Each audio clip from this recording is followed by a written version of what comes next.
Hello বন্ধুরা, আজকে আপনাদের সামনে নিয়ে এলাম একটা নতুন ভিডিও। একদম খুব কম সময়ের জন্যে একটা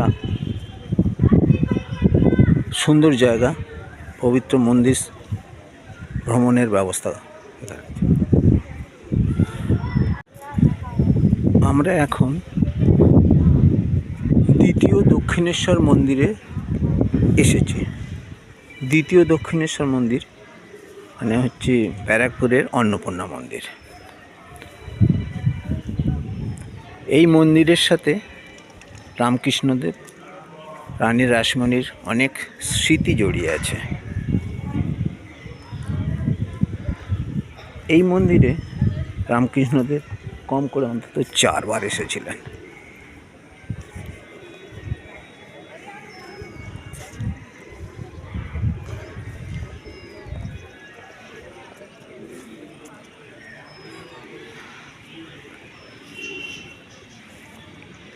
এই মন্দিরে আপনারা কী করে আসবেন? এই মন্দিরে আসতে গেলে শিয়ালদা থেকে এলে ব্যারাকপুর স্টেশনে নেমে অটো টোটো করে চিড়িয়া মোড়ে এসে সেখান থেকে আবার অটো টোটো চেঞ্জ করে এখানে আসতে হবে, নইলে রিজার্ভ করে আসতে পারেন। আর যদি শেওড়াফুলি দিয়ে আসেন, মানে যারা তারকেশ্বর বা হাওড়া থেকে আসবেন তারা যদি আসেন, তাহলে তারা আসবেন শেওড়াফুলি বা শ্রীরামপুরে নেমে গঙ্গা পার হয়ে ব্যারাকপুরে এসে অটো বা টোটো করে এখানে আসা যাবে। এই মন্দির তৈরি করেছিলেন রানী রাসমণি কনিষ্ঠা কন্যা জগদম্বা দেবী। এই যে জগদম্বা দেবীর একটা মূর্তি এখানে আছে।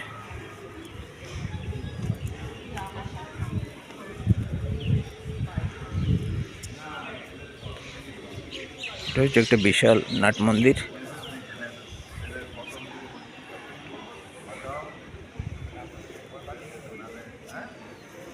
শিবশক্তি অন্নপূর্ণা মন্দির।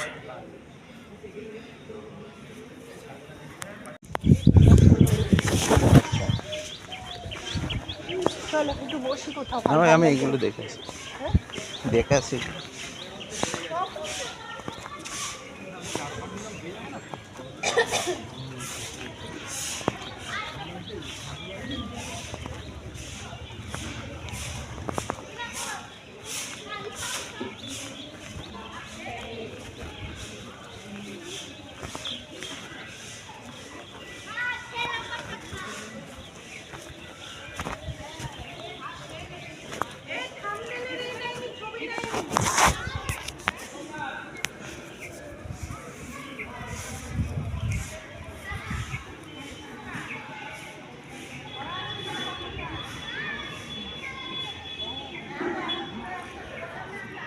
আমরা এখন দ্বিতীয় দক্ষিণেশ্বর মন্দিরে আছি।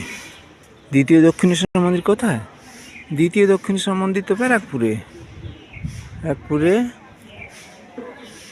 এটা হচ্ছে রানী রাসমণি কনিষ্ঠা কন্যা জগদম্বা দেবীর প্রতিষ্ঠিত অন্নপূর্ণা মন্দির। এই যে দেখতে পাচ্ছেন, যে এখানে দক্ষিণেশ্বরে 12টা শিব মন্দির ছিল, এখানে 6টা শিব মন্দির আছে। এই যে 6টা শিব মন্দির আছে।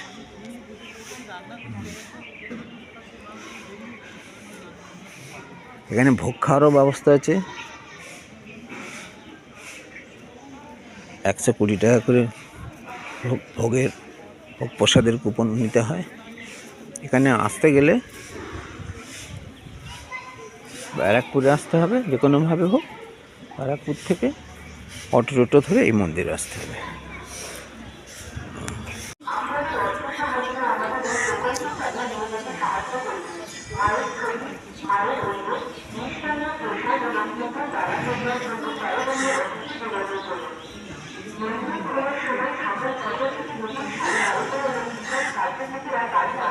বিকেল 4:30।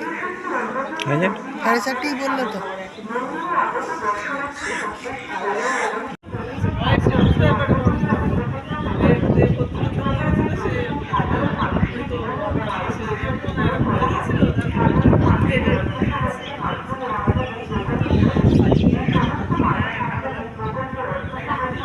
তারা আদিবাসী মন্দিরে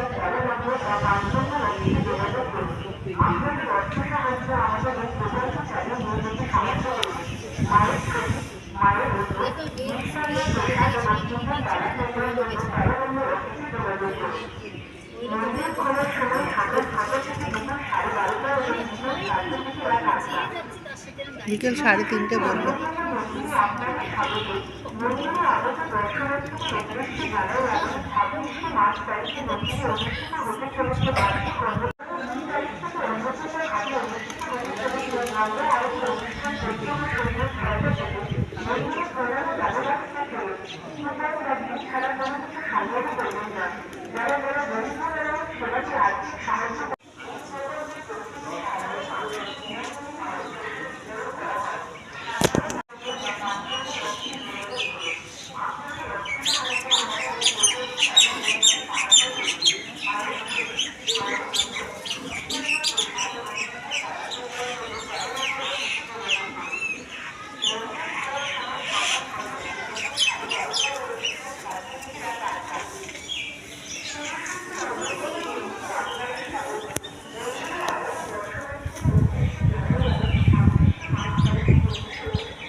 শিব শক্তি অন্নপূর্ণা মন্দির, যেটাকে বলা হয় দ্বিতীয় দক্ষিণেশ্বর মন্দির, ব্যারাকপুরে।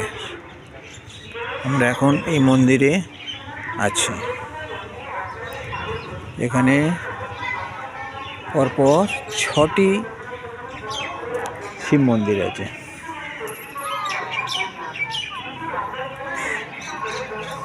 এই হচ্ছে সেই বেলতলা, এখানে ঠাকুর এখানে এসে বসতেন।